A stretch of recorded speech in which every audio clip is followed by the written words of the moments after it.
Product introduction of the planetary mixer.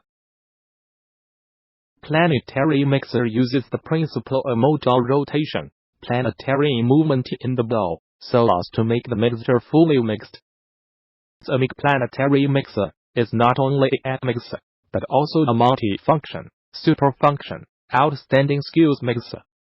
Each type of planetary mixer is equipped with 3 types of mixing device as standard, including bowl whisk, dough hook, and mixing beater, which can also be equipped, depends on customers' requirements. The mixing bowl and the bowl whisk are made of high-grade stainless steel, which are durable. The dough hook and mixing beater are made of aluminum alloy, which are light in weight and firm in structure. Models partition according to capacity: 20L, 30L, 40L, 50L, 60L and 80L. The 60L and 80L planetary mixer adopts the trolley type mixing bowl mode. The Abrasion is more simple and convenient.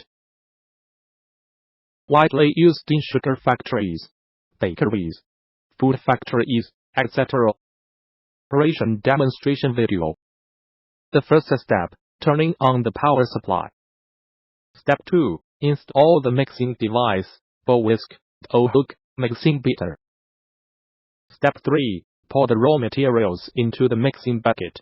Toggle the handle to load the bucket. Step 4, toggle switch handle to set the speed, low, medium, high, and turn on the main switch. Step 5, after the work is completed, turn off the main switch and remove the material bucket, mixing bowl, from machine. Step 6, clean up the mixing bowl after using it and put it back in place. If you are interested in it, you are welcome to consult.